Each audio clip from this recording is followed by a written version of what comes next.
피험자 012번 준비됐습니다. 보육원 출신, 연줄 하나 없이 대기업에 입사한 26살 다솔. 회사에서 인정받으며 평범하게 살고 있었습니다. 그런데 어느 날 회장 부인이 자신을 유난히 오래 쳐다봤습니다. 그날 이후 모든 게 이상해졌습니다. 업무에서 갑자기 잘리고 검진 기록이 조작되고 보육원에 있던 출생 서류가 통째로 사라졌습니다. 대체 왜? 내가 뭘 잘못했길래? 그리고 어느 날 검은 승합차에 강제로 태워졌습니다. 도착한 곳에서 본 모니터 화면. 거기엔 자신의 얼굴과 함께 이렇게 적혀 있었습니다. 피험자 012. 회장 부인은 대체 누구이고 왜 그녀를 노리는 걸까요?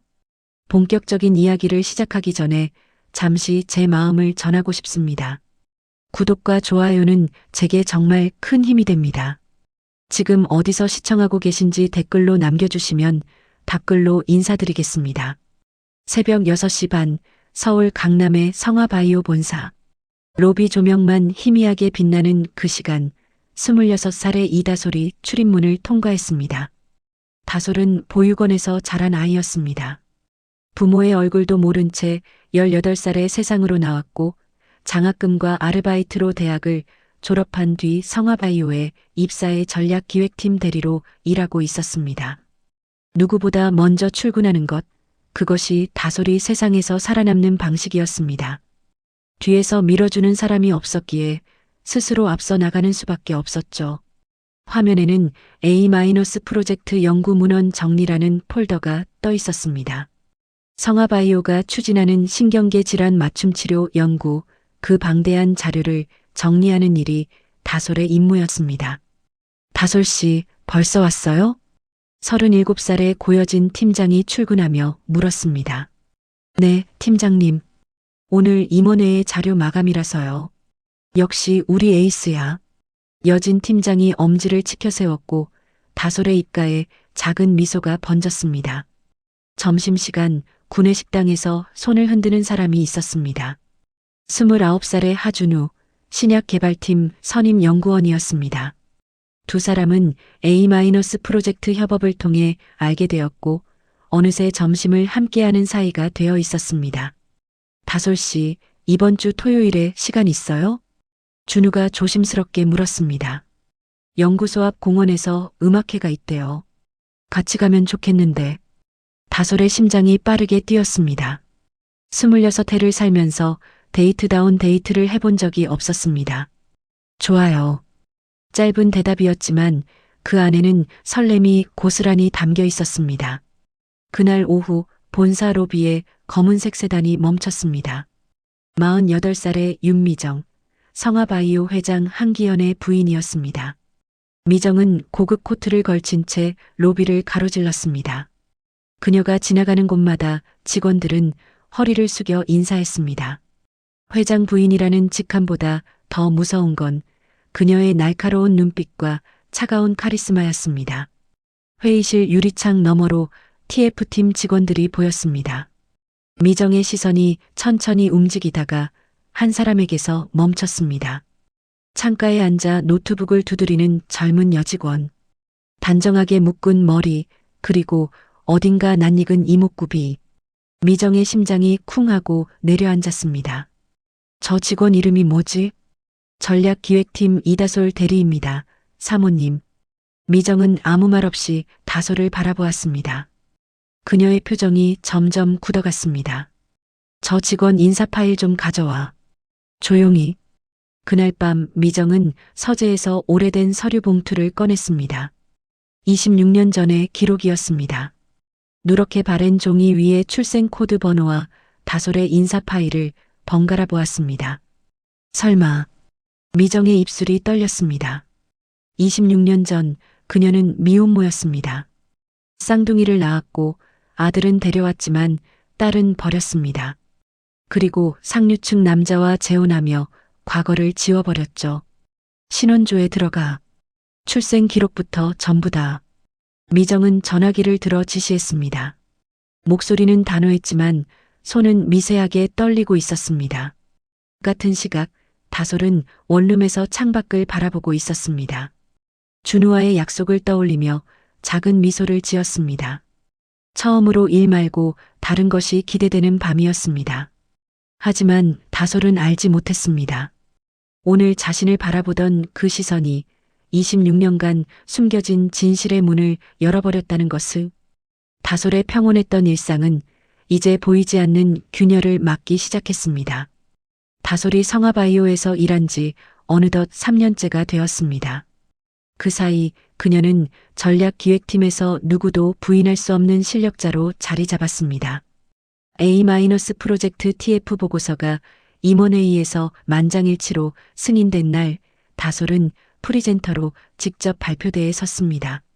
55살의 회장 한기현을 비롯해 각 부서 임원들이 모인 자리였습니다. 회장은 카리스마 있는 인상의 과묵한 성격으로 회사 일에는 날카로웠지만 가정 문제에는 유독 둔감한 사람이었죠. 신경계 질환 맞춤 치료 플랫폼 구축을 위한 로드맵입니다. 1단계에서는 유전자 분석 데이터베이스 확장을, 2단계에서는 임상 적용 가이드라인 수립을 목표로 합니다. 다솔의 목소리는 떨림 없이 또렷했습니다. 화면 위로 정리된 도표와 수치들이 흘러갔고 임원들은 고개를 끄덕이며 자료를 살폈습니다. 질문 있습니다. 한 임원이 손을 들었습니다. 3단계 임상 적용 시 예상되는 규제 이슈는 어떻게 대응할 계획입니까? 순간 회의실에 긴장감이 흘렀습니다. 신입 대리가 감당하기엔 무거운 질문이었으니까요. 하지만 다솔은 당황하지 않았습니다. 현재 식약처 가이드라인과 해외 사례를 비교 분석한 별첨 자료를 준비했습니다. 예상 규제 항목별 대응 시나리오는 12페이지에 정리되어 있습니다. 임원이 자료를 넘기더니 고개를 끄덕였습니다. 회장의 입가에도 만족스러운 미소가 번졌습니다. 잘 들었습니다. 다솔 대리 수고했어요. 회의가 끝난 뒤 여러 부서에서 협업 요청이 쏟아졌습니다. 마케팅팀에서는 프로젝트 홍보 전략 검토를, 재무팀에서는 예산 시뮬레이션 자문을 요청했습니다. 다솔의 책상 위에는 회의 요청 메모들이 쌓여갔고 그녀는 하나씩 꼼꼼히 처리해 나갔습니다. 다솔 씨, 요즘 완전 스타네요. 점심시간 준우가 웃으며 말했습니다. 토요일 음악회 데이트 이후로 두 사람의 관계는 한층 가까워져 있었습니다. 이제는 손을 잡고 걷는 것도, 퇴근 후 저녁을 함께하는 것도 자연스러워졌죠. 무슨 스타예요? 그냥 맡은 일하는 거죠. 다솔이 겸손하게 대답했지만 볼에는 살짝 홍조가 번졌습니다. 근데 다솔 씨, 준우의 표정이 조금 진지해졌습니다. 요즘 회사에서 좀 이상한 분위기 못 느꼈어요? 이상한 분위기요? A- 프로젝트 연구 인력 일부가 갑자기 다른 건물로 재배치됐거든요. 대외비 프로젝트 확대 때문이라는데 뭔가 석연치 않아서. 다솔은 고개를 갸웃거렸습니다. 그녀 역시 최근 TF 내부에서 미묘한 변화를 느끼고 있었습니다. 회의 때 공유되던 자료 중 일부가 갑자기 열람 제한이 걸렸고 연구소 쪽 복도에는 새로운 보안 게이트가 설치되었습니다. 저도 좀 이상하다고 생각했어요. 근데 위에서 다 이유가 있겠죠. 그렇겠죠. 준우는 고개를 끄덕였지만 눈빛에는 여전히 의문이 서려 있었습니다.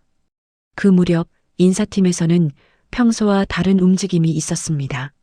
52살의 노재만 인사팀장이 자신의 사무실에서 한 직원의 인사 파일을 반복해서 열람하고 있었습니다. 재만은 미정의 오래된 내부 협력자였습니다. 10년 전 미정이 회장과 결혼할 때부터 그녀의 비밀스러운 지시들을 수행해온 사람이었죠. 표면적으로는 성실한 인사팀장이었지만 그 이면에서는 미정의 손발 역할을 해왔습니다. 이다솔, 보육원 출신, 출생 기록 미상. 재만은 중얼거리며 화면을 스크롤했습니다. 학력, 경력, 평가 기록까지 꼼꼼히 살폈습니다. 그리고 메모장에 무언가를 적어 내려갔습니다. 같은 시각 연구소 별관에서는 비공식 회의가 열리고 있었습니다. 49살의 백상훈 연구소장이 몇몇 핵심 연구원들과 머리를 맞대고 있었습니다. 상우는 A- 프로젝트의 총책임자였습니다. 학계에서 인정받는 실력자였지만 성과에 대한 집착이 지나쳐 때로는 윤리적 경계를 넘나드는 인물이기도 했습니다. 사모님께서 프로젝트 속도를 높이라고 하셨습니다. 임상 대상자 풀을 확대해야 합니다. 임상 대상자요? 기존 지원자 풀로는 부족합니까? 사모님께서 특정 조건에 맞는 대상자를 따로 확보하라고 하셨습니다. 자세한 건 추후 전달드리겠습니다. 연구원들은 서로 눈치를 보았지만 감히 질문하지 못했습니다. 미정의 이름이 나온 순간 모두가 입을 다물었습니다. 저녁 무렵 미정은 자신의 저택 서재에서 전화를 받았습니다. 인사팀장 재만이었습니다. 사모님 확인해 보니 이다솔 대리의 출생 기록이 상당 부분 누락되어 있습니다. 보육원 입소 기록만 있고 친부모 정보는 전혀 없습니다. 그래서 더 파고들려면 보육원 쪽에 직접 접촉해야 할 것 같습니다. 미정의 눈이 차갑게 빛났습니다. 누가 방문했는지 절대 드러나지 않게. 알겠습니다, 사모님. 전화를 끊은 미정은 창밖을 바라보았습니다. 서울의 야경이 반짝였지만 그녀의 눈에는 아무것도 들어오지 않았습니다. 머릿속에는 26년 전의 기억만이 맴돌았습니다. 그때 서재 문이 열리고 26살의 한준서가 들어왔습니다. 미정의 친아들이자 다솔의 쌍둥이 오빠였습니다. 하지만 준서는 자신에게 쌍둥이 동생이 있다는 사실을 전혀 알지 못했습니다. 엄마, 저녁 안 드세요? 응, 금방 갈게. 미정은 애써 부드러운 미소를 지었습니다. 준서는 퇴행성 신경질환을 앓고 있었습니다. 아직 초기 단계였지만 치료하지 않으면 점점 악화될 병이었습니다. A- 프로젝트가 미정에게 절박한 이유가 바로 이것이었습니다. 오늘 병원 다녀왔는데 상태가 좀 안 좋대요. 준서의 목소리에는 불안이 묻어 있었습니다. 걱정 마. 엄마가 다 해결할 테니까. 미정은 아들의 손을 꼭 잡았습니다. 그 손에는 차가운 결의가 담겨 있었습니다. 아들을 살리기 위해서라면 무엇이든 할 수 있다는 결의. 그것이 설령 자신이 버린 딸을 희생시키는 일이라 해도. 다음 날 아침 다솔은 자신의 컴퓨터에서 이상한 것을 발견했습니다. 사내 시스템 알림에 인사기록 열람 알림이라는 메시지가 떠 있었던 겁니다. 클릭해보니 최근 일주일 사이 자신의 인사 파일이 7번이나 열람되었다는 기록이 있었습니다. 열람 부서는 인사팀, 보안팀, 그리고 임원실까지. 뭐지, 이거. 다솔은 이상하다고 생각했지만 혹시 승진 심사 때문인가 싶어 대수롭지 않게 넘겼습니다. 하지만 그녀는 알지 못했습니다. 그 열람 기록 하나하나가 미정의 지시로 이루어진 것이라는 사실을. 그리고 이제 보이지 않는 그물이 서서히 그녀를 향해 조여오고 있다는 것을. 회사 야외 행사가 열린 주말, 다솔과 준우는 잔디밭에 나란히 앉아 있었습니다. 하늘은 맑았고 따스한 봄 햇살이 두 사람을 감싸고 있었습니다. 다솔 씨, 준우가 조심스럽게 다솔의 손을 잡았습니다. 앞으로도 이렇게 함께하고 싶어요. 다솔의 심장이 두근거렸습니다. 보육원에서 자라며 한 번도 느껴보지 못한 따뜻함이었습니다. 누군가가 자신의 편이 되어준다는 것, 그것이 이렇게 큰 힘이 될 줄은 몰랐습니다. 저도요. 다솔이 작게 대답하며 준우의 손을 꼭 잡았습니다. 두 사람 사이에 봄바람이 불었고 그 순간만큼은 세상의 모든 걱정이 사라진 것 같았습니다. 하지만 그 평온함은 오래가지 못할 운명이었습니다. 다솔의 등 뒤에서는 이미 거대한 그림자가 드리워지고 있었으니까요. 프로젝트가 중반부에 접어들 무렵 다솔의 일상에 이상한 변화가 찾아왔습니다. 그날도 평소처럼 출근한 다솔은 자신의 업무 목록을 확인하다가 눈을 의심했습니다. 어제까지 자신이 담당하던 핵심 보고서 3건이 모두 다른 직원에게 넘어가 있었던 겁니다. 팀장님, 혹시 제 업무 배정이 바뀐 건가요? 다솔이 여진 팀장에게 물었습니다. 여진의 표정이 난처하게 굳었습니다. 아, 그게 위에서 갑자기 지시가 내려와서. 다솔 씨 업무량이 너무 많다고 좀 분산시키라고 하더라고. 제가 업무량이 많다고요? 저는 전혀 힘들지 않은데요. 나도 이상하다고 생각했는데 위 지시라서 어쩔 수가 없었어. 미안해. 여진 팀장의 목소리에는 진심 어린 미안함이 묻어 있었습니다. 하지만 그녀 역시 이유를 알지 못하는 눈치였습니다. 그날 오후 TF 정기 회의가 열렸습니다. 다솔이 회의실에 들어서자 이상한 느낌이 들었습니다. 평소 자신이 앉던 자리에 다른 직원이 앉아 있었고 회의 자료도 다솔의 목만 빠져 있었습니다. 다솔 씨 자료는요? 동료 민지가 물었습니다.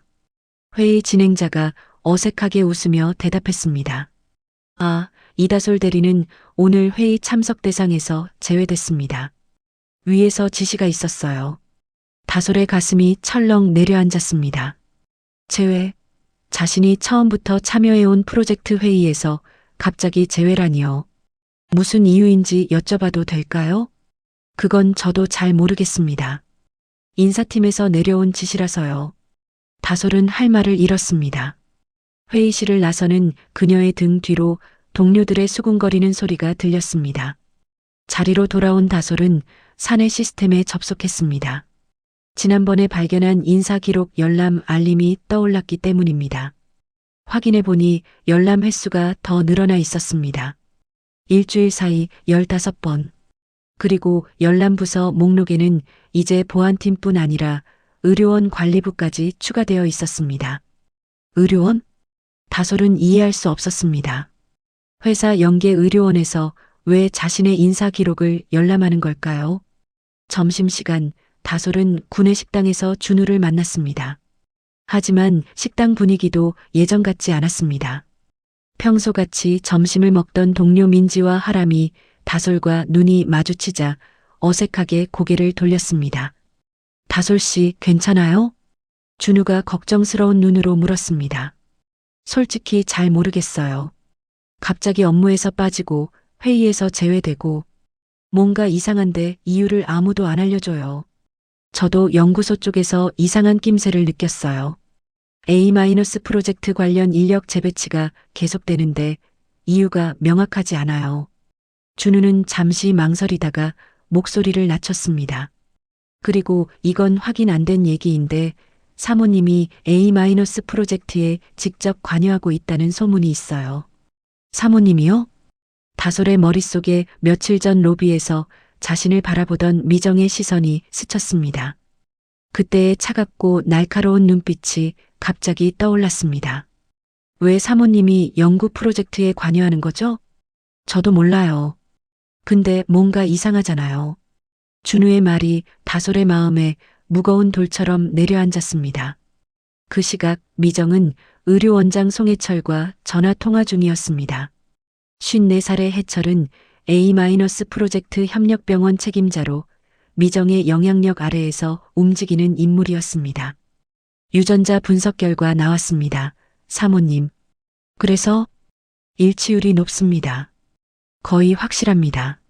미정의 입꼬리가 실룩거렸습니다. 손에 쥔 펜이 부러질 듯 꽉 쥐어졌습니다. 저 얼굴, 저 코드. 틀림없어. 미정은 혼잣말처럼 중얼거렸습니다. 26년 전 자신이 버린 아이. 그 아이가 지금 자신의 회사에서 일하고 있다는 사실이 믿기지 않으면서도 동시에 섬뜩한 기회로 다가왔습니다. 해철 씨, 그 아이를 특정 대상자로 분류해 A- 프로젝트 임상 후보군에 포함시켜. 사모님, 그건 좀. 내 아들 목숨이 달린 일이야. 할 수 있어, 없어? 전화기 너머로 침묵이 흘렀습니다. 그리고 해철의 무거운 한숨 소리가 들렸습니다. 알겠습니다, 사모님. 전화를 끄는 미정은 창밖을 바라보았습니다. 서울의 야경이 발 아래 펼쳐져 있었습니다. 그녀의 눈에는 차가운 결의만이 담겨 있었습니다. 준서를 살리기 위해서라면 미정은 자신에게 되뇌었습니다. 26년 전에 버린 아이였습니다. 이제 와서 그 아이가 무슨 의미가 있겠습니까? 아들의 치료에 필요하다면 그것으로 충분했습니다. 다음 날 다솔은 TF팀 공유 폴더에 접속하려다 충격을 받았습니다. 자신의 계정 권한이 대폭 축소되어 있었던 겁니다. 어제까지 열람 가능했던 핵심 문서들이 모두 접근 불가로 바뀌어 있었습니다. 이게 뭐야? 다솔은 IT 지원팀에 문의했습니다. 돌아온 답변은 냉담했습니다. 인사팀 지시로 권한이 조정되었습니다. 자세한 사항은 인사팀에 문의해 주세요. 인사팀에 전화를 걸었지만 담당자는 자리를 비웠다는 말만 반복했습니다. 3번을 걸어도 같은 대답이었습니다. 다솔은 자신의 자리에 멍하니 앉아 있었습니다. 며칠 전까지만 해도 회사에서 가장 주목받는 인재였습니다. 임원들 앞에서 발표하고 여러 부서에서 협업을 요청받고 승승장구하고 있었습니다. 그런데 지금은요. 업무에서 배제되고 회의에서 제외되고 시스템 접근 권한마저 축소되었습니다. 이유도 모른 채요. 퇴근 후 다솔은 회사 근처 공원 벤치에 앉아 있었습니다. 저녁 노을이 하늘을 붉게 물들이고 있었지만 그녀의 마음은 어둠 속에 있었습니다. 다솔 씨, 준우가 다가와 옆에 앉았습니다. 아무 말 없이 그녀의 손을 잡아주었습니다. 왜 이러는 걸까요? 제가 뭘 잘못한 걸까요? 다솔의 목소리가 떨렸습니다. 다솔 씨는 아무것도 잘못 안 했어요. 뭔가 다른 이유가 있는 거예요. 그 이유가 뭔데요? 왜 아무도 안 알려주는 거예요? 준우는 대답하지 못했습니다. 그 역시 이유를 알지 못했으니까요. 두 사람이 앉아있는 공원 벤치에서 멀지 않은 곳 검은색 세단 한 대가 서 있었습니다. 차 안에서 누군가가 다솔을 지켜보고 있었습니다. 보안팀 직원이었습니다. 대상 확인. 현재 위치 본사 인근 공원. 직원은 무전기에 보고했습니다. 계속 추적해. 동선 전부 기록하고. 무전기 너머로 제만의 목소리가 들렸습니다. 다솔은 알지 못했습니다. 자신의 일거수일투족이 감시당하고 있다는 것을, 그리고 그 감시의 끝에 무엇이 기다리고 있는지를. 보이지 않는 손이 점점 더 조여오고 있었습니다. 다솔은 이유도 모른 채 서서히 숨이 막혀가기 시작했습니다. 어느 날 아침 전 직원 대상 정밀건강검진 공지가 내려왔습니다. 성화바이오 복지 프로그램의 일환이라고 했습니다. 다솔도 예외 없이 검진 대상자 명단에 포함되어 있었습니다. 올해는 검사 항목이 좀 늘었대요. 유전자 분석까지 포함된다고 하더라고요. 동료 민지가 지나가듯 말했습니다. 요즘 다솔을 피하던 민지였지만 그래도 이런 정보는 알려주었습니다. 유전자 분석이요? 네, 회사에서 신약 개발 데이터 수집 차원에서 도입했대요. 물론 동의한 사람만 한다고 하고요. 다솔은 고개를 끄덕였습니다. 바이오 회사니까 그럴 수도 있겠다고 생각했습니다. 검진 당일 다솔은 회사 연계 의료원으로 향했습니다. 로비에 들어서자 접수 직원이 다솔의 이름을 확인하더니 어딘가에 전화를 걸었습니다. 이다솔님 오셨습니다. 네, 알겠습니다. 전화를 끊은 직원이 미소를 지었습니다. 이다솔님은 특별검진실로 안내해 드릴게요. 이쪽으로 오시죠. 특별검진실이요? 저는 일반 검진인데요. 아, 올해부터 일부 직원분들은 정밀검진으로 업그레이드 됐어요. 회사 복지 확대 차원이래요.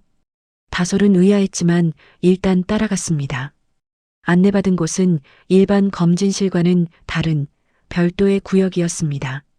복도에는 사람이 거의 없었고 조명도 유독 밝았습니다.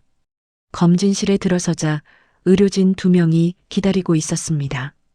그들의 눈빛이 어딘가 예사롭지 않았습니다. 다솔이 앉자마자 여러 가지 검사가 시작되었습니다. 체열은 일반 검진보다 훨씬 많은 양이 필요하다고 했습니다. 12개의 튜브에 피를 채웠습니다. 그 다음에는 구강세포 채취, 모발 샘플 채취까지 이어졌습니다. 이게 다 정밀검진 항목인가요? 다솔이 물었습니다. 의료진은 웃으며 대답했습니다. 네, 최신 검진 프로그램이에요.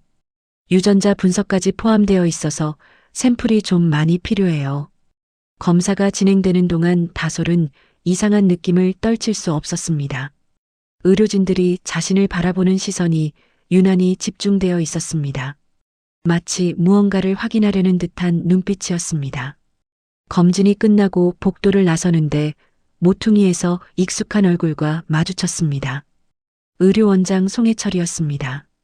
그는 다소를 보더니 잠깐 멈칫했다가 이내 지나쳐갔습니다.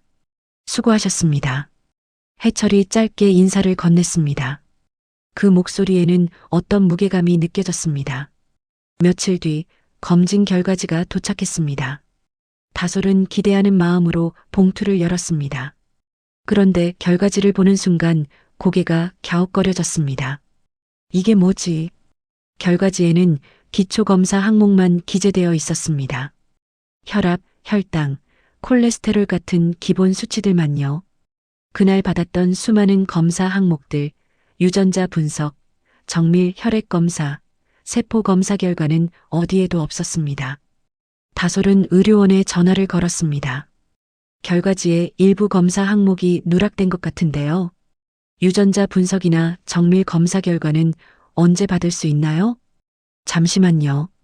전화기 너머로 키보드 두드리는 소리가 들렸습니다. 확인해 보니 이다솔님은 기초검진만 받으신 것으로 되어 있네요. 네. 저 그날 특별검진실에서 검사 많이 받았는데요. 체열도 12번이나 했고요. 저희 기록에는 기초검진만 되어 있어요. 혹시 착오가 있으셨나 봐요. 다솔은 어이가 없었습니다. 분명히 2시간 넘게 검사를 받았는데 기록에는 기초검진만 있다니요. 담당자 연결해 주세요. 담당자가 지금 자리에 안 계세요. 연락처 남겨주시면 회신 드릴게요.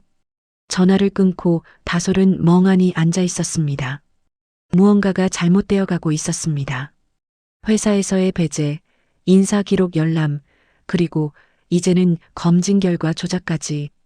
그날 밤 다솔은 사내 시스템에 다시 접속했습니다. 의료원 연계 페이지에서 자신의 검진 기록을 찾아보았습니다. 로그인하는 순간 화면에 이상한 알림이 떴습니다. 해당 기록은 관리자 권한으로 열람이 제한되었습니다. 다솔의 손이 떨렸습니다. 자기 자신의 검진 기록을 자신이 볼 수 없다니요. 이건 분명 누군가가 의도적으로 막아둔 것이었습니다. 같은 시각 의료원장 해철은 자신의 사무실에서 미정과 통화 중이었습니다. 샘플 분석 완료했습니다. 유전자 일치율 99.7%입니다. 그래서 확실한 거야? 네, 사모님. 이다솔은 사모님의 친딸이 맞습니다. 전화기를 쥔 미정의 손이 파르르 떨렸습니다. 26년 전에 버린 아이. 그 아이가 정말로 자신의 눈앞에 나타난 겁니다. 그 아이 파일은 따로 관리해 임상적합군 폴더에 넣어두고 절대 외부 열람 안 되게 해. 알겠습니다, 사모님. 그런데 정말로 그 아이를 프로젝트에 투입하실 겁니까? 내가 왜 너한테 허락을 받아야 하지? 미정의 목소리가 차갑게 가라앉았습니다. 해철은 더 이상 말하지 못했습니다. 준서 치료에 필요한 거야. 그것만 생각해. 전화가 끊겼습니다. 해철은 무거운 한숨을 내쉬었습니다. 그리고 컴퓨터 앞에 앉아 다솔의 유전자 분석 파일을 특별관리 폴더로 옮겼습니다. 파일명은 피험자 12로 변경되었습니다. 다음 날 다솔은 준우를 만나 어젯밤 발견한 것들을 털어놓았습니다. 검진 결과가 조작됐다고요? 준우의 표정이 심각하게 굳었습니다. 네, 분명히 받은 검사들이 기록에 없고 제 검진 파일도 열람 제한이 걸려 있어요. 이건 단순한 실수가 아니에요. 누군가가 의도적으로 다솔 씨를 타겟으로 삼고 있는 거예요. 준우는 잠시 생각에 잠겼다가 말했습니다. 저도 조사해 볼게요. 연구소 쪽에서 뭔가 찾을 수 있을지도 몰라요. 다솔은 고개를 끄덕였습니다. 하지만 마음 한구석에서는 두려움이 자라나고 있었습니다. 누군가가 나를 계획적으로 움직이고 있다. 그 확신이 점점 강해졌습니다. 하지만 그 누군가가 누구인지 그리고 왜 자신을 노리는지는 여전히 알 수 없었습니다. 다솔은 창밖을 바라보았습니다. 서울의 하늘은 잿빛 구름으로 덮여 있었습니다. 마치 자신의 앞날처럼요. 보이지 않는 손이 이제 더 이상 숨지 않고 있었습니다. 그 손은 점점 더 가까이 다솔의 목을 향해 다가오고 있었습니다. 다솔은 더 이상 가만히 있을 수 없었습니다. 회사에서의 배제, 검진 기록 조작, 인사 파일 열람까지 이 모든 일들이 우연이 아니라는 확신이 들었습니다. 그녀는 자신이 가진 유일한 단서를 떠올렸습니다. 바로 보육원이었습니다. 자신의 출생에 관한 기록이 남아있을 유일한 곳이요. 토요일 오후 다솔은 경기도 외곽에 있는 보육원을 찾아갔습니다. 10년 만의 방문이었습니다. 낡은 건물은 여전히 그 자리에 있었고 마당에 느티나무도 더 크게 자라 있었습니다. 어머, 다솔이니? 60살이 넘은 원장 선생님이 다솔을 알아보고 반갑게 맞아주었습니다. 흰머리가 많이 늘었지만 여전히 따뜻한 눈빛은 그대로였습니다. 원장 선생님, 오랜만이에요. 얼마나 컸어? 이제 직장인이 됐다며? 대견하다, 우리 다솔이. 원장 선생님이 다솔의 손을 꼭 잡았습니다. 그 손길에서 어린 시절의 온기가 느껴졌습니다. 차 한 잔을 앞에 두고 다솔은 본론을 꺼냈습니다. 선생님, 제 출생 기록 좀 볼 수 있을까요? 예전에 받았던 서류 말고 원본 기록이요. 원장 선생님의 표정이 갑자기 어두워졌습니다. 다솔아, 사실 내가 오기 전에 할 말이 있었어. 네. 며칠 전에 누가 다녀갔어. 기관 조사라면서. 다솔의 심장이 쿵 내려앉았습니다. 기관 조사요? 응, 보건복지부에서 나왔다고 했어. 오래된 입소 아동 기록 확인한다면서 서류를 좀 봤는데. 원장 선생님이 무거운 한숨을 내쉬었습니다. 그 사람들이 다녀간 뒤에 확인해 보니까 내 출생 관련 서류 몇 개가 없어졌더라고. 없어졌다고요? 입소 당시 첨부됐던 출생신고 관련 서류, 그리고 너를 데려온 사람에 대한 기록이야. 분명히 있었는데 사라졌어. 다솔은 말을 잃었습니다. 그 서류들은 자신이 세상에서 유일하게 가진 출생의 흔적이었습니다. 부모가 누구인지, 어디서 태어났는지 알 수 있는 유일한 단서였는데, 혹시 그 사람들 이름이나 연락처 남기고 갔나요? 명함을 줬는데 나중에 전화해 보니까 없는 번호래. 이상해서 복지부에 확인해 봤더니 그런 조사 나간 적 없다고 하더라고. 다솔의 손이 떨렸습니다. 누군가가 의도적으로 자신의 출생 기록을 없앤 겁니다. 그것도 거짓 신분으로요. 다솔아, 무슨 일 있는 거니? 원장 선생님이 걱정스러운 눈으로 물었습니다. 아니에요, 선생님. 그냥 궁금한 게 있어서요. 다솔은 애써 미소를 지었지만 속은 난리가 났습니다. 보육원을 나선 다솔은 한참을 걸었습니다. 머릿속이 복잡했습니다. 회사에서의 일들과 보육원 서류 도난이 연결되어 있다는 건 분명했습니다. 하지만 왜, 누가, 그 이유를 알 수 없었습니다. 그 시각 성화바이오 본사에서는 비밀스러운 회의가 열리고 있었습니다. 인사팀장 재만과 연구소장 상훈이 미정의 사무실에 불려와 있었습니다. 서류 처리는 됐고? 미정이 차갑게 물었습니다. 네, 사모님. 보육원 기록은 확보했습니다. 재만이 고개를 숙이며 대답했습니다. 연구소 쪽은? 상훈이 앞으로 나섰습니다. 피험자 12, 즉 이다솔 대리를 A- 프로젝트 임상적합군 1순위로 등록했습니다. 유전자 분석 결과 준서 님과의 일치율이 높아 최적의 대상입니다. 미정의 눈이 번뜩였습니다. 절차는? 일단 내부 평가 서류를 조작해서 이다솔 대리를 프로젝트 관련 부적합 인원으로 분류했습니다. 업무 배제는 이미 진행 중이고 조만간 특별검진을 명목으로 의료원에 격리할 수 있습니다. 미정은 고개를 끄덕였습니다. 모든 것이 계획대로 진행되고 있었습니다. 출생 기록 없는 직원은 리스크가 크다. 그걸 명분으로 삼아. 알겠습니다, 사모님. 재만이 다시 한번 고개를 숙였습니다. 회의가 끝난 뒤 상우는 복도에서 재만을 붙잡았습니다. 이거 너무 나가는 거 아닙니까? 아무리 사모님 지시라도 사람을 임상 대상으로 강제로 끌어오는 건. 닥쳐. 재만이 낮은 목소리로 쏘아붙였습니다. 사모님 심기 건드리면 우리 둘 다 끝이야. 그냥 시키는 대로 해. 상우는 입을 다물었습니다. 양심의 가책이 있었지만 자신의 지위와 미래를 포기할 용기는 없었습니다. 월요일 아침 다솔이 출근하자 책상 위에 봉투 하나가 놓여 있었습니다. 인사팀 발신이었습니다. 봉투를 열어본 다솔의 얼굴이 창백해졌습니다. 이다솔 대리 귀하. 귀하의 인사 기록 검토 결과 출생 증명 서류 미비로 인해 보안 등급 재심사가 필요합니다. 심사 기간 동안 현 업무에서 일시 배제되며 추가 통보가 있을 때까지 대기 발령합니다.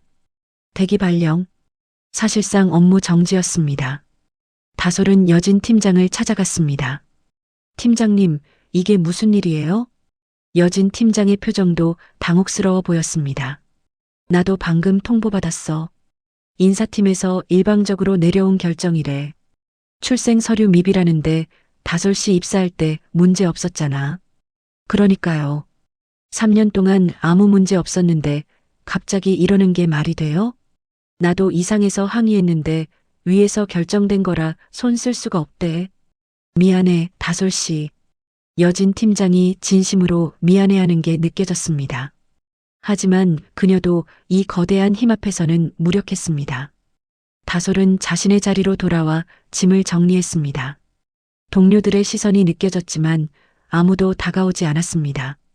다솔은 고립되어 있었습니다. 완전히요. 짐을 들고 사무실을 나서는 다솔의 눈가가 촉촉해졌습니다. 3년 동안 쌓아온 모든 것이 한순간에 무너지는 느낌이었습니다. 이유도 모른 채 누군가의 계획에 의해 자신의 삶이 잠식되고 있었습니다. 저녁 다솔은 준우에게 연락했습니다. 준우는 곧바로 달려왔습니다. 대기 발령이라고요? 준우의 얼굴에 분노가 떠올랐습니다. 네, 출생 서류 미비래요. 3년 동안 아무 문제 없다가 갑자기. 이건 분명히 누군가 다솔 씨를 노리고 있는 거예요. 회사 배제, 검진 조작, 보육원 서류 도난, 그리고 이제 대기 발령까지 다 연결되어 있어요. 다솔은 고개를 끄덕였습니다. 이제는 그녀도 확신했습니다. 누군가가 계획적으로 자신을 지우고 있다는 것을요. 왜 저를요?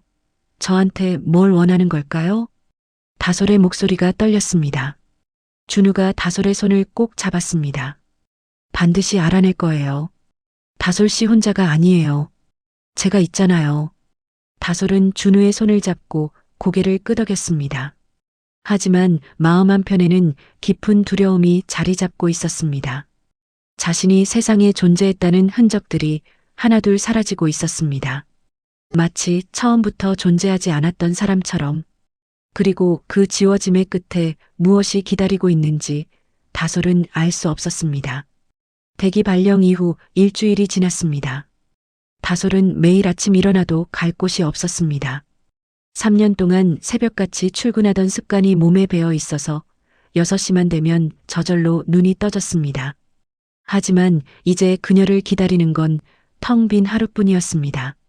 준우는 틈틈이 연락을 해왔습니다. 회사 안에서 다솔에 관한 정보를 모으고 있다고 했습니다. 그날 저녁 준우가 급하게 다솔을 불러냈습니다. 다솔 씨, 큰일이에요. 준우의 얼굴이 창백했습니다. 손에는 출력된 문서 몇 장이 들려 있었습니다. 이게 뭐예요? 연구소 내부 문서예요. 동료한테 부탁해서 어렵게 구했어요. 다솔이 문서를 받아들었습니다. 제목에는 A- 프로젝트 임상 대상자 선별 보고서라고 적혀 있었습니다. 문서를 넘기던 다솔의 손이 멈췄습니다. 이게 뭐야? 문서 중간에 자신의 이름이 있었습니다.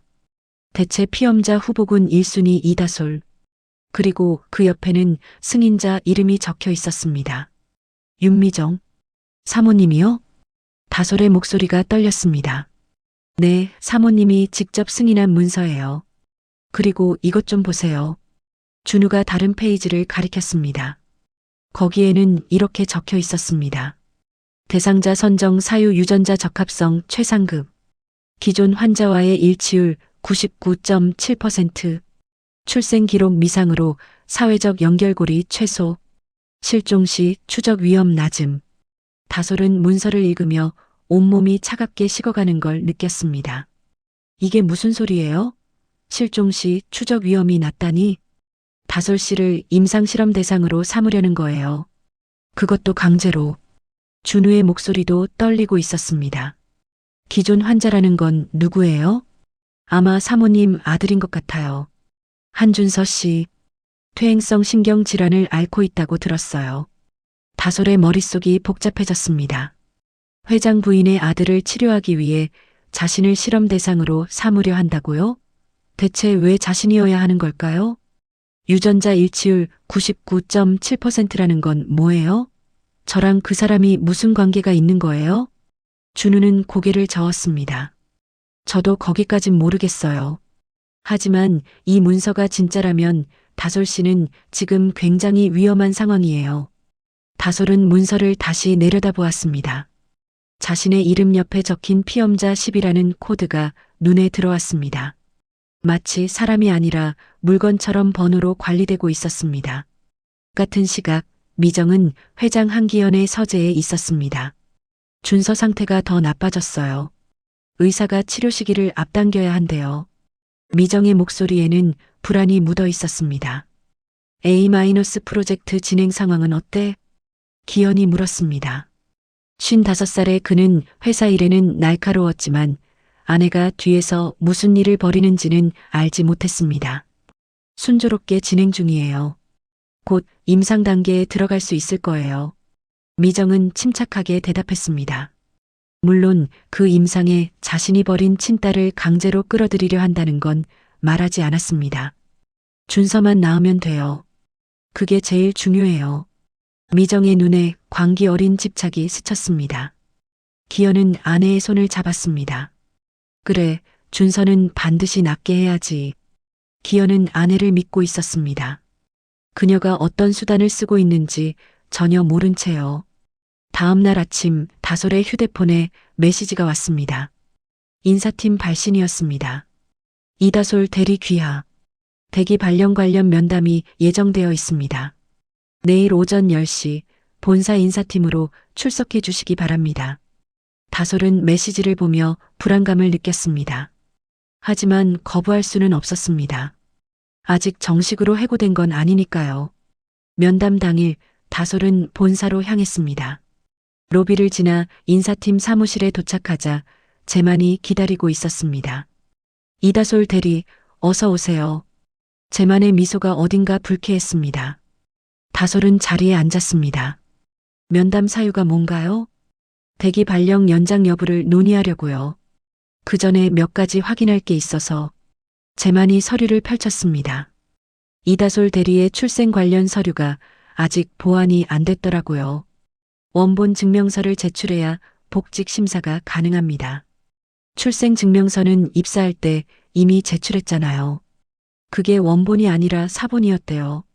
원본이 필요합니다. 다솔은 이가 갈렸습니다. 보육원 서류가 사라진 걸 알면서 원본을 요구하는 거였습니다. 완전히 덫이었습니다. 원본은 보육원에 있었는데 최근에 분실됐다고 합니다. 그럼 어쩔 수 없네요. 서류가 없으면 복직 심사를 진행할 수가 없어요. 재만의 목소리에는 비웃음이 묻어 있었습니다. 다솔은 주먹을 꽉 쥐었습니다. 이게 다 계획된 거죠? 제 서류를 없앤 것도 회사 쪽이잖아요. 재만의 표정이 굳었습니다. 무슨 근거로 그런 말을 하는 겁니까? 보육원에 기관 조사랍시고 찾아간 사람들 가짜였어요. 복지부에 확인했더니 그런 조사 없었대요. 재만의 눈이 흔들렸습니다. 하지만 곧 표정을 추스르고 차갑게 말했습니다. 근거 없는 추측은 삼가세요. 면담은 여기까지입니다. 다솔은 자리에서 일어났습니다. 문을 열고 나가려는 순간 재만이 뒤에서 말했습니다. 이다솔 대리, 괜히 긁어부스럼 만들지 마세요. 본인한테 좋을 거 없어요. 다솔은 뒤돌아보지 않고 나왔습니다. 하지만 재만의 그 말이 귓전에 맴돌았습니다. 협박이었습니다. 분명히요. 회사를 나선 다솔은 준우에게 전화를 걸었습니다. 저 이제 확실히 알겠어요. 이건 사모님이 꾸민 거예요. 저를 임상 대상으로 삼으려고 서류를 없애고 회사에서 밀어내고 고립시키고 있는 거예요. 다솔 씨, 일단 집에 가 계세요. 제가 더 알아볼게요. 준우 씨도 조심하세요. 저 때문에 피해 입으면 안 돼요. 걱정 마세요. 다솔 씨 지키는 게 제일 중요해요. 전화를 끊고 다솔은 거리를 걸었습니다. 사람들이 지나다녔지만 그녀는 완전히 혼자였습니다. 피험자 12. 그 번호가 머릿속에서 떠나지 않았습니다. 누군가에게 자신은 사람이 아니라 데이터였습니다.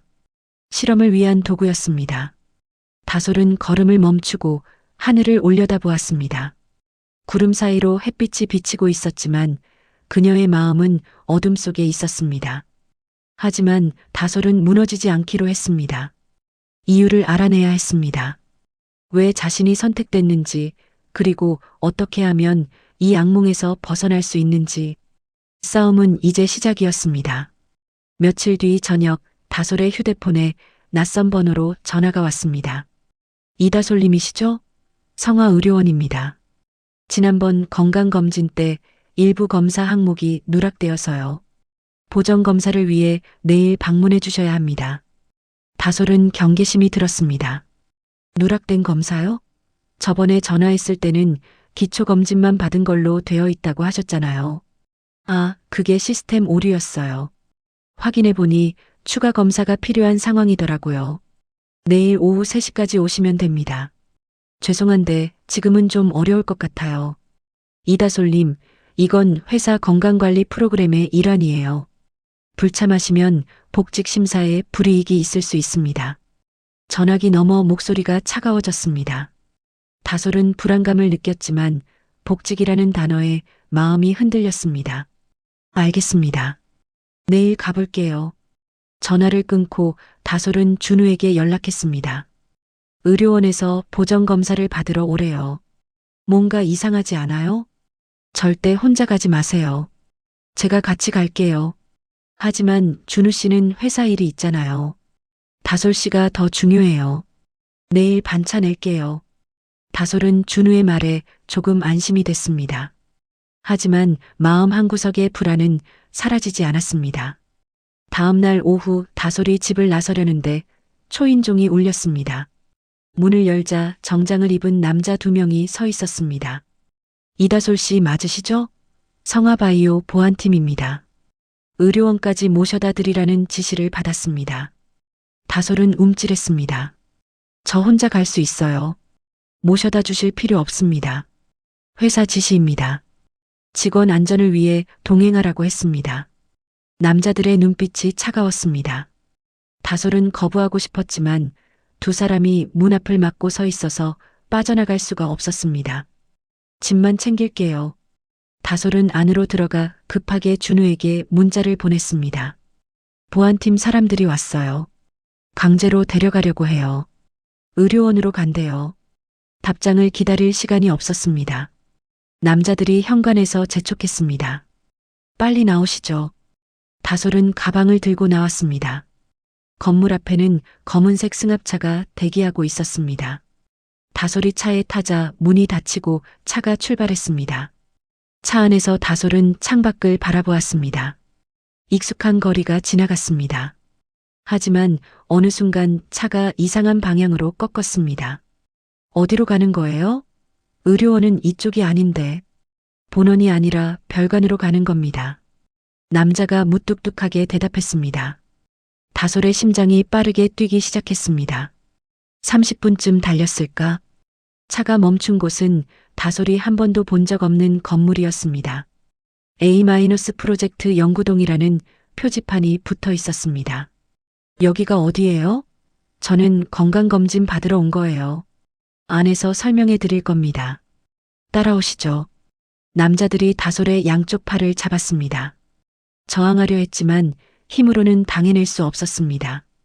다솔은 방광제로 건물 안으로 끌려 들어갔습니다. 건물 내부는 병원 같은 구조였습니다. 하얀 복도, 형광등 불빛, 소독약 냄새. 하지만 일반 병원과는 달리 사람이 거의 없었고 복도 곳곳에 보안 카메라가 설치되어 있었습니다. 엘리베이터를 타고 지하로 내려갔습니다. 문이 열리자 임상준비동이라는 안내판이 보였습니다. 다솔의 얼굴이 창백해졌습니다. 임상준비동. 그 문서에서 봤던 단어였습니다. 복도를 지나는데 한쪽 벽에 모니터가 있었습니다. 화면에는 피험자 정보가 떠 있었습니다. 다솔은 걸음을 멈추고 그 화면을 바라보았습니다. 피험자 12, 신체지표 실시간 연동 중.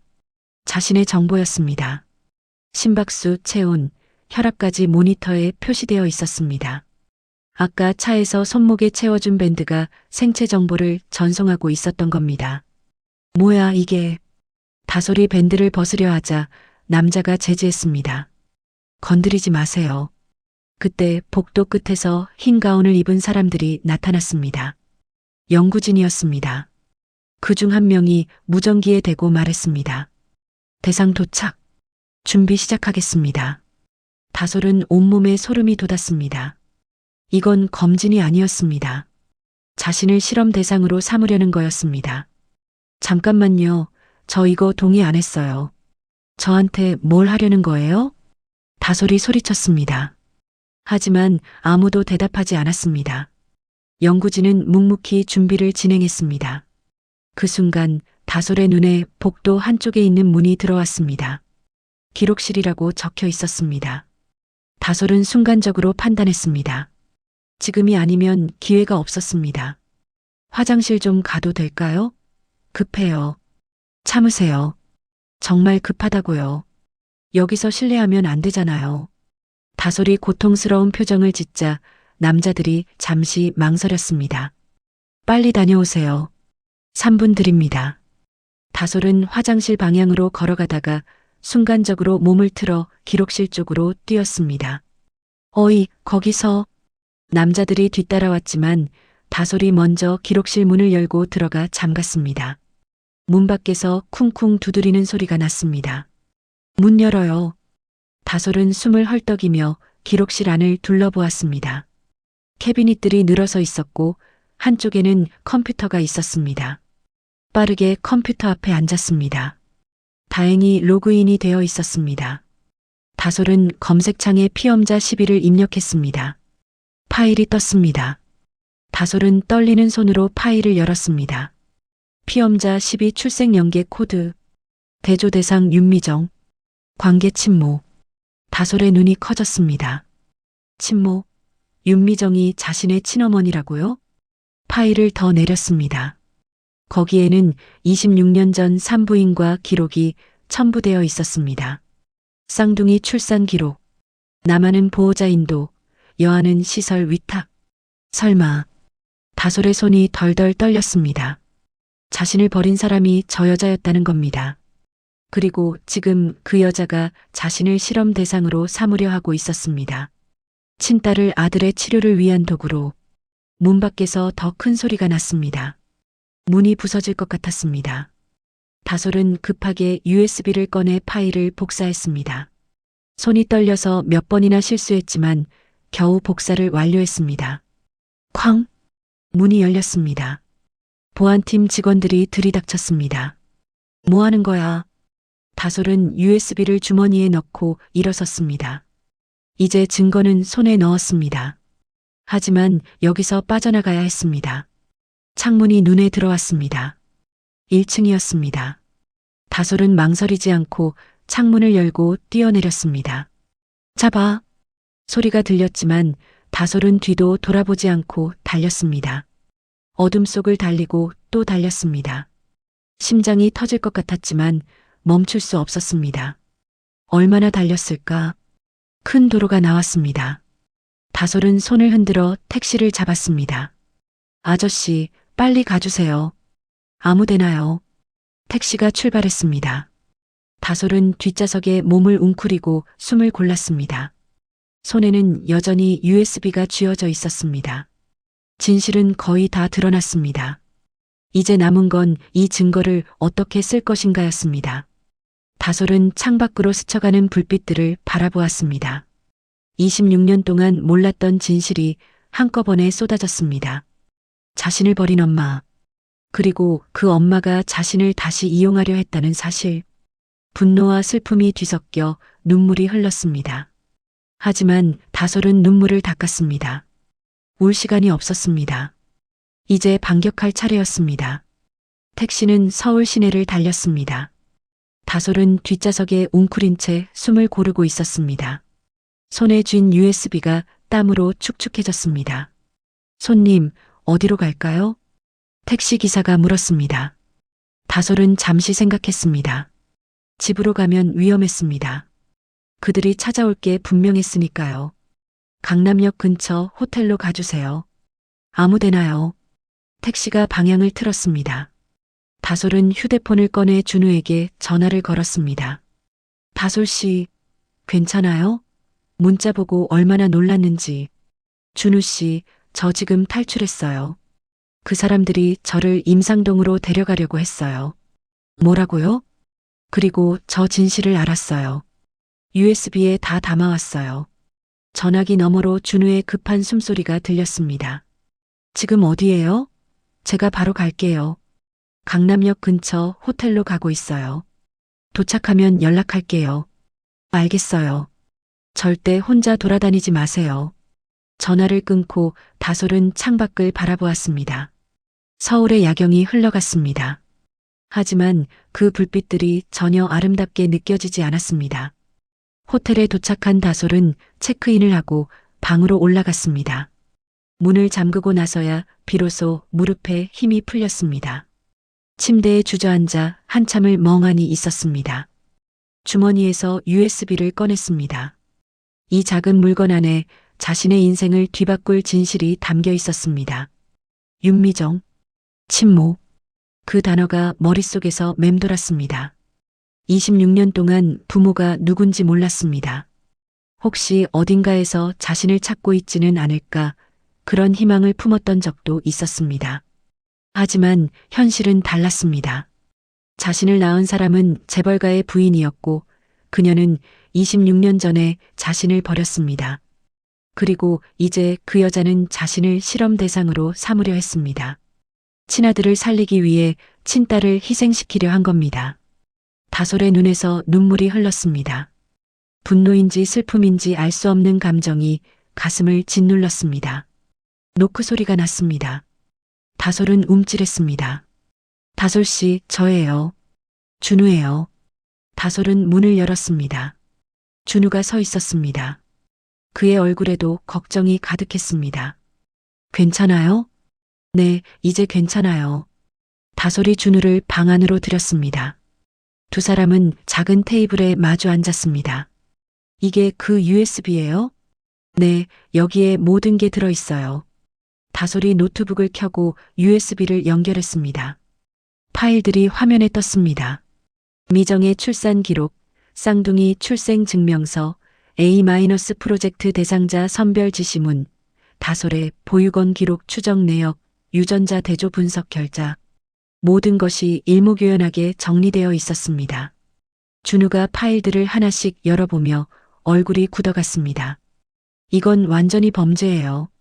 인체 실험 강제 동원, 기록 조작, 개인정보 불법 수집까지.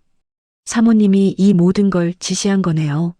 네, 그리고 병원장, 인사팀장, 연구소장까지 다 엮여 있어요. 준우는 잠시 생각에 잠겼습니다. 이걸 어떻게 할 거예요? 다솔은 창밖을 바라보았습니다. 서울의 야경이 반짝이고 있었습니다. 복수할 거예요. 다솔의 목소리는 차분했지만 단단했습니다. 저를 버린 것까지는 어쩔 수 없다고 생각했어요. 26년 전 일이니까요. 하지만 지금 저를 도구로 쓰려고 한 건 용서할 수 없어요. 준우는 다솔의 손을 잡았습니다. 제가 도울게요. 혼자 하지 마세요. 고마워요, 준우 씨.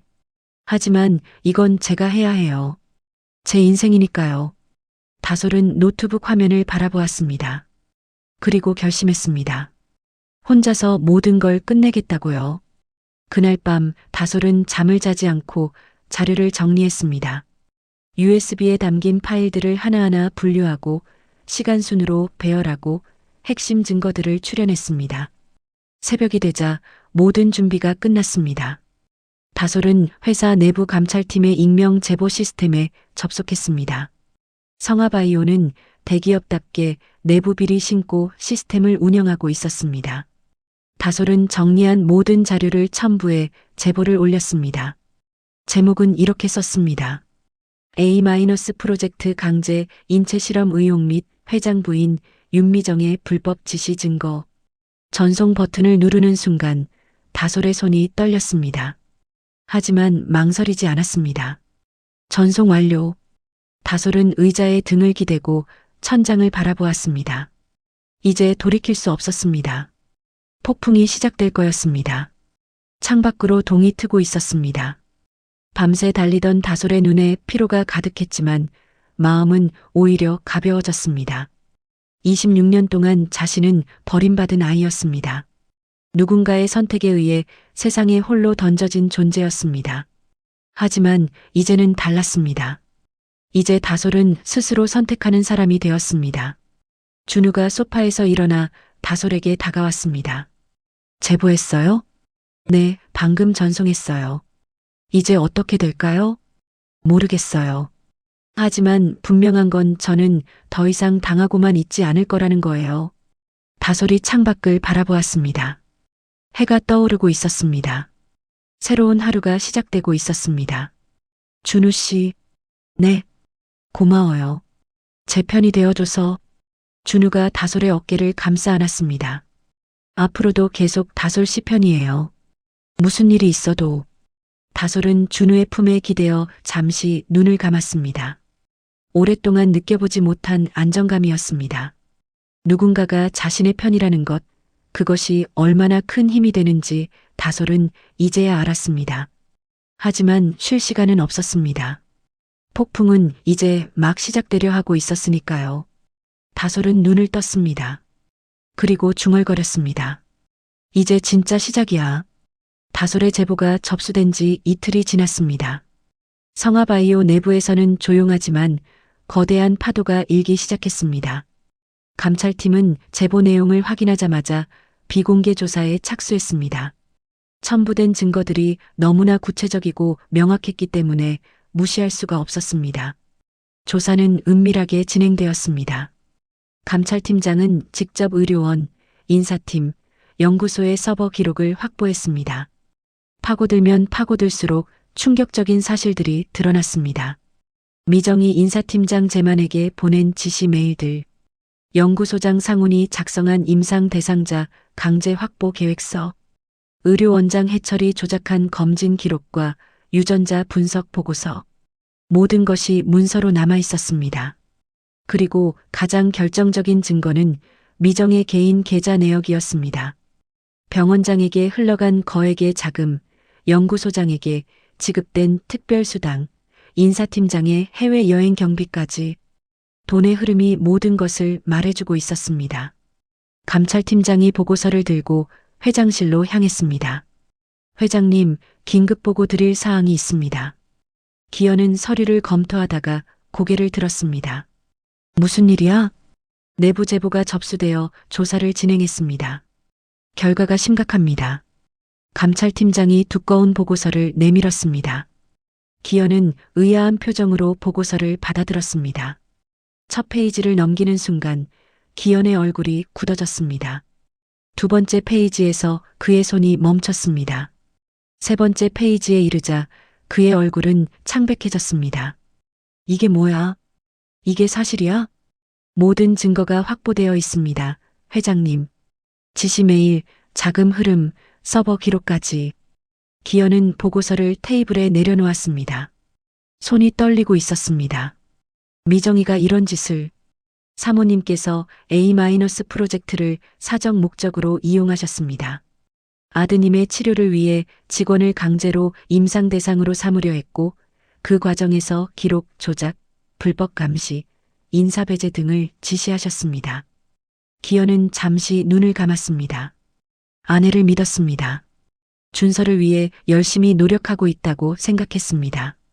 하지만 그 노력이 이런 방식일 줄은 몰랐습니다. 대상이 된 직원이 누구야? 전략기획팀 이다솔 대리입니다. 그리고 회장님, 감찰팀장이 잠시 말을 멈췄다가 조심스럽게 말을 이었습니다.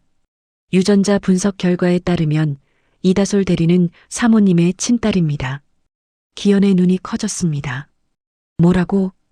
26년 전 사모님이 출산한 쌍둥이 중 한 명입니다. 준서님의 쌍둥이 동생이고요. 기현은 할 말을 잃었습니다. 미정에게 그런 과거가 있었다는 것도 몰랐습니다. 그리고 그녀가 자신의 친딸을 실험 대상으로 삼으려 했다는 사실은 더더욱 충격이었습니다. 미정이가 자기 딸을. 기현의 목소리가 떨렸습니다. 같은 시각 다솔은 호텔방에서 또 다른 작업을 하고 있었습니다. 언론 제보였습니다. 다솔은 주요 경제지와 탐사보도 프로그램 제보 창구에 같은 자료를 보냈습니다. 제목은 이렇게 썼습니다. 성화바이오 A- 프로젝트 강제 인체 실험 의혹. 회장 부인의 충격적 지시. 기사가 나가면 회사는 발칵 뒤집힐 거였습니다. 하지만 다솔은 망설이지 않았습니다. 이건 정당한 싸움이었으니까요. 제보를 마친 다솔은 준우에게 전화를 걸었습니다. 준우 씨, 회장 비서실 연락처 알 수 있어요? 회장 비서실이요? 왜요? 마지막으로 할 일이 남았어요. 준우는 잠시 망설이다가 연락처를 알려주었습니다. 다솔은 비서실에 전화를 걸었습니다. 저는 이다솔입니다. 회장님께 직접 전달드릴 서류가 있습니다. 만나주실 수 있을까요? 전화기 너머로 잠시 침묵이 흘렀습니다. 잠시만 기다려주세요. 몇 분 뒤 답이 왔습니다. 회장님께서 만나시겠다고 합니다. 오늘 오후 4시에 본사로 와주세요.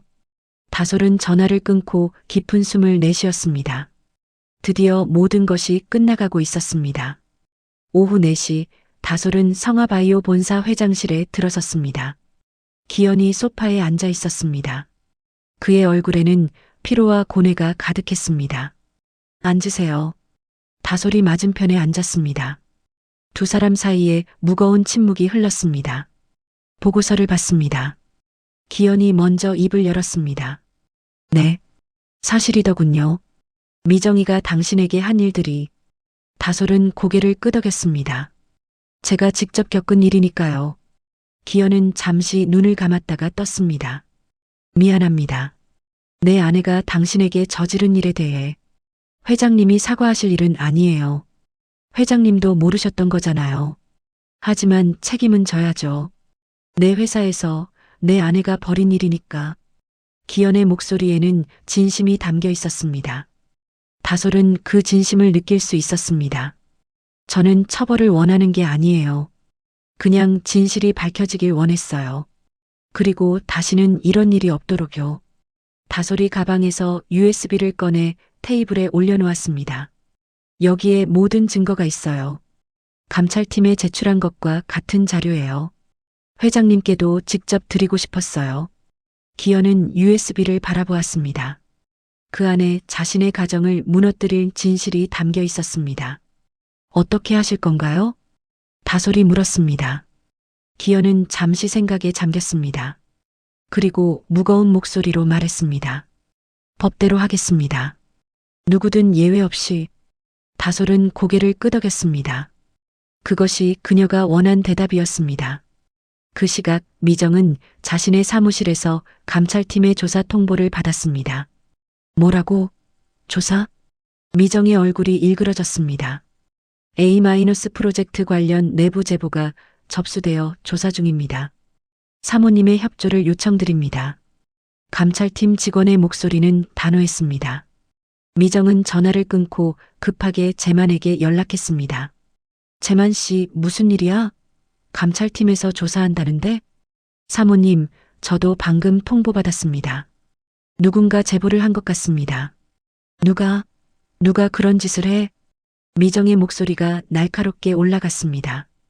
그때 비서가 급하게 들어왔습니다. 사모님, 큰일 났습니다. 인터넷에 기사가 떴습니다. 비서가 태블릿을 보여주었습니다. 화면에는 충격적인 제목이 떠 있었습니다. 성화바이오 회장 부인, 친딸을 인체 실험 대상으로 A- 프로젝트 강제 피험자 의혹. 미정의 얼굴이 창백해졌습니다. 손에 들린 휴대폰이 바닥에 떨어졌습니다. 이게 뭐야? 이게 뭐냐고. 미정이 비명을 질렀습니다. 하지만 소리 지른다고 달라지는 건 없었습니다. 기사는 이미 퍼지고 있었고 감찰팀 조사는 진행 중이었고 회장은 진실을 알아버렸습니다. 26년 동안 쌓아온 모든 것이 무너지기 시작했습니다. 그날 저녁 다솔은 호텔 창가에 서서 서울의 야경을 바라보았습니다. 준우가 옆에 서 있었습니다. 끝난 건가요? 준우가 물었습니다. 아직은 아니에요. 하지만 이제 판은 뒤집혔어요. 다솔의 목소리는 담담했습니다. 복수의 희열보다는 무거운 안도감이 더 컸습니다. 다솔 씨, 앞으로 어떻게 할 거예요? 모르겠어요. 하지만 이제 제 이름으로 살 수 있을 것 같아요. 누구의 도구도 아닌 그냥 이다솔로. 다솔이 준우를 바라보며 미소 지었습니다. 처음으로 자신의 힘으로 운명을 바꾼 기분이었습니다. 밤하늘에 별이 빛나고 있었습니다. 폭풍은 아직 끝나지 않았지만 다솔은 알고 있었습니다. 이제 곧 모든 것이 끝날 거라는 것을, 그리고 그 끝에서 새로운 시작이 기다리고 있다는 것을. 일주일 뒤 성화바이오 본사 대회의실에서 긴급 이사회가 열렸습니다. 회의실에는 무거운 공기가 가득했습니다. 이사진 전원이 참석했고 감찰팀장이 보고를 위해 단상에 섰습니다. 지금부터 A- 프로젝트 비위 사건에 대한 최종 조사 결과를 보고드리겠습니다. 화면에 자료가 떴습니다. 이사들의 표정이 하나둘 굳어갔습니다. 윤미정 사모님은 A- 프로젝트를 사적 목적으로 이용하여 특정 직원을 강제 임상 대상자로 선별하도록 지시했습니다. 이 과정에서 인사팀장 노재만, 의료원장 송해철, 연구소장 백상훈이 공모하여 인사기록 조작, 검진 결과 변조, 불법 신원 조회 및 감시를 실행했습니다. 화면이 넘어갔습니다. 또한 윤미정 사모님의 개인 계좌에서 관련자들에게 거액의 자금이 흘러간 정황이 확인되었습니다. 이는 명백한 배임 및 뇌물수수에 해당합니다. 이사들 사이에서 웅성거리는 소리가 났습니다. 기현은 무표정하게 앉아 있었습니다. 마지막으로 대상이 된 직원 이다솔 대리는 윤미정 사모님의 친딸로 확인되었습니다. 사모님은 26년 전 출산 후 친딸을 시설에 위탁했으며 이번에 아들의 치료를 위해 그 친딸을 강제로 임상 대상으로 삼으려 한 것입니다. 회의실이 술렁였습니다. 충격적인 내용이었습니다. 이상 보고를 마치겠습니다. 감찰팀장이 단상에서 내려왔습니다. 잠시 침묵이 흐른 뒤 기현이 자리에서 일어났습니다. 보고 내용은 모두 사실입니다. 이사회의 안건을 상정하겠습니다. 기현의 목소리는 차분했지만 그 안에는 깊은 고통이 묻어 있었습니다. 윤미정의 모든 사내 직위 및 권한을 즉시 박탈하고 법적 조치를 승인해 주시기 바랍니다. 또한 공모자인 노재만 인사팀장, 송해철 의료원장, 백상훈 연구소장에 대해서도 중징계 및 형사고발을 진행하겠습니다. 이사들이 손을 들었습니다. 만장일치였습니다. 그날 오후 미정은 회사에서 쫓겨나듯 나왔습니다. 검은색 세단 대신 택시를 타야 했습니다. 비서도 경호원도 없었습니다. 모든 것이 사라졌습니다. 택시 안에서 미정은 창밖을 바라보았습니다. 26년 동안 쌓아온 모든 것이 하루아침에 무너졌습니다. 명예도, 지위도, 가정도 모두요. 기현은 이혼 서류를 준비하고 있었습니다. 더 이상 같은 집에서 살 수 없다고 했습니다. 미정은 반박할 힘도 없었습니다. 그 애 때문에 미정은 이를 갈았습니다. 26년 전에 버린 아이. 그 아이가 자신의 모든 것을 빼앗아갔습니다. 하지만 미정은 알지 못했습니다. 이 모든 것이 자신이 뿌린 씨앗이었다는 것을. 26년 전 아이를 버린 그 선택이 결국 자신에게 돌아온 것이었습니다. 며칠 뒤 준서가 다솔을 찾아왔습니다. 호텔 로비에서 두 사람이 마주 앉았습니다. 26살 동갑내기, 세상에서 가장 가까우면서도 가장 먼 관계였습니다. 처음 뵙겠습니다. 준서가 먼저 입을 열었습니다. 그의 얼굴에는 죄책감과 미안함이 가득했습니다. 네, 처음 뵙겠습니다. 다솔도 정중하게 인사했습니다. 어머니가 당신에게 한 일 정말 죄송합니다.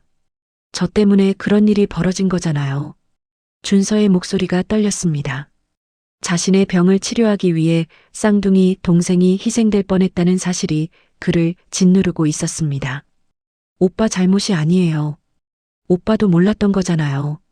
다솔은 담담하게 말했습니다. 준서를 원망할 마음은 없었습니다. 그 역시 미정의 피해자였으니까요. 그래도 사과하고 싶었어요. 그리고 앞으로 어떻게든 속죄하고 싶어요. 준서가 고개를 숙였습니다. 다솔은 잠시 그를 바라보다가 말했습니다. 저는 사과를 받으러 온 게 아니에요. 그냥 한번 만나보고 싶었어요. 쌍둥이 오빠가 어떤 사람인지. 준서가 고개를 들었습니다. 다솔의 눈에는 원망 대신 호기심이 담겨 있었습니다.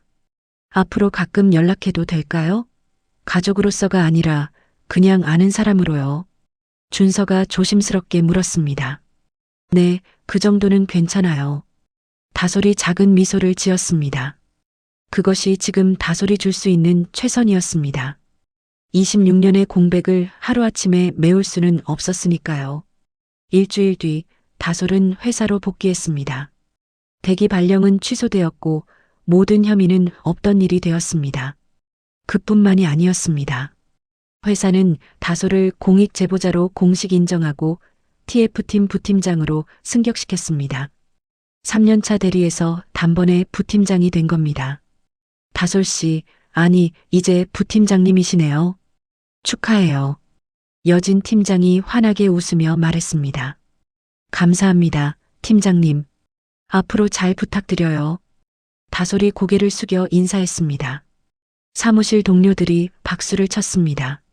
얼마 전까지 다솔을 피하던 민지와 하람도 다가와 축하를 건넸습니다. 다솔아, 그때 제대로 말도 못하고 미안했어. 민지가 미안한 표정으로 말했습니다. 괜찮아. 다들 어쩔 수 없었던 거잖아. 다솔이 웃으며 대답했습니다. 원망은 없었습니다. 다들 거대한 힘 앞에서 무력했던 것뿐이었으니까요. 퇴근 후 다솔은 혼자 공원 벤치에 앉아 있었습니다. 손에는 USB가 들려 있었습니다. 그 안에는 아직 열어보지 않은 파일이 하나 있었습니다. 출생 코드 연결 파일. 다솔은 깊은 숨을 내쉬고 노트북을 열었습니다. USB를 연결하고 파일을 클릭했습니다. 화면에 문서가 떴습니다. 26년 전 산부인과 기록, 쌍둥이 출생 증명서, 그리고 친모와 친부에 대한 정보. 미정이 자신의 친어머니라는 건 이미 알고 있었습니다. 하지만 이제 문서로 확인하니 또 다른 감정이 밀려왔습니다. 다솔은 한참을 화면을 바라보았습니다. 그리고 천천히 노트북을 닫았습니다. 이 사실을 세상에 알릴 수도 있었습니다. 미정의 친딸이라는 것, 재벌가와 연결되어 있다는 것. 하지만 다솔은 그러지 않기로 했습니다. 이건 나만 알면 돼. 다솔은 스스로에게 말했습니다. 미정에게서 무언가를 받고 싶지 않았습니다. 사과도 재산도 인정도 아무것도요. 26년 동안 혼자 살아왔습니다. 앞으로도 그럴 수 있었습니다. 다만 이제는 진짜 혼자가 아니었습니다. 여기 있었네요. 준우가 다가와 옆에 앉았습니다. 어떻게 알았어요? 다솔 씨가 좋아하는 곳이잖아요. 준우가 웃으며 다솔의 손을 잡았습니다. 따뜻한 손이었습니다. 다 끝난 거예요? 준우가 물었습니다. 네, 이제 진짜 끝났어요. 다솔이 고개를 끄덕였습니다. 앞으로 어떻게 할 거예요? 모르겠어요. 하지만 이제 제 이름으로 살 거예요. 누구의 딸도 아니고 누구의 도구도 아닌 그냥 이다솔로. 다솔이 하늘을 올려다보았습니다. 노을이 지고 있었습니다. 붉은 하늘이 점점 보랏빛으로 물들어갔습니다. 저기요. 준우가 조심스럽게 말했습니다. 네. 앞으로도 제 옆에 있어줄 거죠? 다솔이 준우를 바라보았습니다. 그의 눈에는 진심이 담겨 있었습니다. 네, 그럴 거예요. 다솔이 미소 지었습니다. 처음으로 미래가 기대되는 기분이었습니다. 폭풍은 지나갔습니다. 상처는 남았지만 그 상처는 시간이 지나면 아물 거였습니다. 이제 다솔은 누구의 도구도 아니었습니다. 자신이 선택한 삶을 자신의 이름으로 살아갈 거였습니다. 새벽이 밝아오고 있었습니다. 긴 밤이 끝나고 새로운 하루가 시작되고 있었습니다. 그리고 그 새벽의 첫빛 속에서 다솔은 자신만의 삶을 새로 설계하기 시작했습니다. 오늘의 이야기 어떠셨나요? 댓글에서 자유롭게 이야기해 주세요. 다음번에도 재밌는 이야기로 돌아오겠습니다. 감사합니다.